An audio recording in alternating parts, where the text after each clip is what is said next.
General ಆಗಿ ಒಬ್ಬ ಆಕ್ಟರ್ನ ಮಗ, ಒಬ್ಬ ಸ್ಟಾರ್ ಆಕ್ಟರ್ನ ಮಗ ಅಂತ ಹೇಳಿದ ತಕ್ಷಣ ತುಂಬಾ ಜನಕ್ಕೆ ಒಂದು ಮಿತ್ ಏನಿರುತ್ತೆ ಅಂತ ಹೇಳಿದ್ರೆ ಮಾಡೋ ಎಲ್ಲಾ ಮೂವಿಗಳು ಹಿಟ್ ಆಗುತ್ತೆ ಅಂತ. ಅಂಡ್ ಅದ್ರ ಜೊತೆಗೆ ಕಷ್ಟದ ದಿನಗಳು, ಸ್ಟ್ರಗ್ಲಿಂಗ್ ಡೇಸ್ ಅನ್ನೋದು ತುಂಬಾ ಜನಕ್ಕೆ ಗೊತ್ತಿರೋದಿಲ್ಲ. ಯಾವ್ದಾದ್ರು ಮೂವಿ ಸೆಟ್ ಏರಿ ಶೂಟಿಂಗ್ ಆಗಿ ರಿಲೀಸ್ ಆಗದೇನೆ ಇರುವಂತದ್ದು ಇದೆಯಾ? ಅಂದ್ರೆ ನಿಮ್ಮಲ್ಲೇ ಇದೆ ಅದು ಮಿತ್ ಅನ್ನೋದು. ಅದು ಆಕ್ಚುಲಿ ಸುಳ್ಳದು. ಯಾವ್ದು ಈಸಿಯಾಗಿ ಯಾರಿಗೂ ಸಿಗಲ್ಲ, ಸಿಗ್ಲೂಬಾರದು ನನ್ನ ಪ್ರಕಾರ. ಅಂದ್ರೆ ಇಂಡಸ್ಟ್ರಿ ಏನು ಅನ್ನೋದು ತಿಳ್ಕೊಬೇಕಾಗತ್ತೆ ಫಸ್ಟ್. ಅಂದ್ರೆ ನಮ್ಗೆ ಇನಿಷಿಯಲ್ ಡೇಸ್ ಅಲ್ಲಿ ಸಿಗೋರೇ ಮೋಸ ಮಾಡೋರು.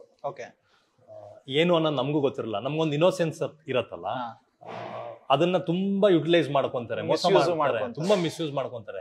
ನಾವು ತುಂಬಾ ನಂಬಿರ್ತೀವಿ ಅವ್ರನ್ನ. ನಿಮ್ಗೆ ಅಡ್ವಾನ್ಸ್ ಕೊಟ್ಟು ಕಿತ್ಕೊಂಡು ಹೋಗಿರೋರು ಇದಾರೆ ನಮ್ಗೆ. ಅದೇ ನೀವು ನೋಡಿ, ನಿಮ್ಗೆ ಗೊತ್ತಾಗಲ್ಲ ಅದೆಲ್ಲ. ಅಡ್ವಾನ್ಸ್ ಕೊಟ್ಟು ಕಿತ್ಕೊಂಡು ಹೋಗಿದ್ದಾರೆ, ಸೆಟ್ ಅಲ್ಲಿ ಹೋದಾಗ ಬೈದಿರೋದಿದೆ. ಸೊ ಅದೇನ್ ಎಲ್ಲ ಅದು ನಮ್ ಪಾರ್ಟ್ ಅನ್ಸತ್ತೆ. ಅಂದ್ರೆ ನಾವು ಇಷ್ಟಪಟ್ಟು ಬಂದಿದ್ದಲ್ಲ ಇಂಡಸ್ಟ್ರಿಗೆ, ನಾವು ಬ್ಲೇಮು ಮಾಡಕ್ಕಾಗಲ್ಲ. ಅವತ್ತು ಅವರೆಲ್ಲ ಮಾಡಿದ್ಕೆ ಇವತ್ತು ಸ್ಟ್ರಾಂಗ್ ಆಗಿರೋದು. ಇವತ್ತು ಇಂಡಸ್ಟ್ರಿ ಏನು ಅಂತ ನಮ್ಗೆ ಗೊತ್ತಾಗಿದೆ ಅಂದ್ರೆ ಅವ್ರುಗಳೇ ಹೇಳ್ಕೊಟ್ಟಿದ್ ನಮ್ಗೆ. ಅಂದ್ರೆ ನಾನ್ ಹೇಳೋದೇನು ಅಂದ್ರೆ, ನಮ್ಗೆ ದುಡ್ಡು ಕೊಟ್ಟು ಪಾಠ ಹೇಳ್ಕೊಟ್ಟು ಹೋದ್ರು ಅವರೆಲ್ಲ. ದುಡ್ಡು ಕೊಟ್ಟು ಪಾಠ ಹೇಳ್ಕೊಟ್ಟು ಮತ್ತೆ ವಾಪಸ್ ಕಿತ್ಕೊಂಡು ಹೋದ್ರು. ಏನು ಮಾಡಕ್ ಆಗಲ್ಲ. ಅಂದ್ರೆ ಇಷ್ಟೊತ್ತಿಗೆ ಒಂದು 15-20 ಸಿನಿಮಾಗಳು ಆಗ್ಬಿಡ್ಬೇಕಾಗಿತ್ತು ನಂದುನು.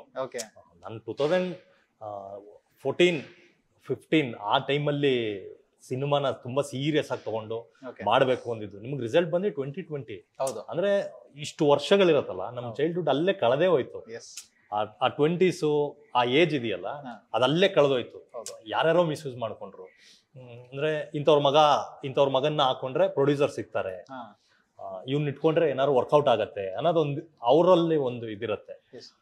ಅದನ್ನೇ ತುಂಬಾ ಯೂಸ್ ಮಾಡ್ಕೊಂಡು ನಮಗೂ ಗೊತ್ತಾಗಲ್ಲ ಯಾವ ತರ ಸಿನಿಮಾ ವರ್ಕ್ ಆಗತ್ತೆ ಅಂತ. ಅದನ್ನೆಲ್ಲ ತಿಳ್ಕೊಂಡು 18 ಇಂದ ಕೆರಿಯರ್ ಆಕ್ಚುಲ್ ಸಿನಿಮಾ ಏನು ಅನ್ನೋದು ಸ್ಟಾರ್ಟ್ ಆಗಿತ್ತು. 2018 ಅಲ್ಲಿ ಬಿಚ್ಚಗತ್ತಿ ಸ್ಟಾರ್ಟ್ ಮಾಡಿದೆ, 20ಗೆ ರಿಲೀಸ್ ಆಯ್ತು. ಅದಾದ್ಮೇಲೆ ಹಿಂದೆ ತಿರುಗಿ ನೋಡೋದಿಲ್ಲ. ಅಂದ್ರೆ ಒಂದಷ್ಟು ಕೈ ತುಂಬಾ ದುಡ್ಡು, ಕೈ ತುಂಬಾ ಕೆಲಸ ಬರಕ್ ಸ್ಟಾರ್ಟ್ ಆಯ್ತು. ಅಂದ್ರೆ ಇವಾಗ ನೆನ್ಸ್ಕೊಂಡ್ರೆ ಬೇಜಾರಾಗತ್ತೆ.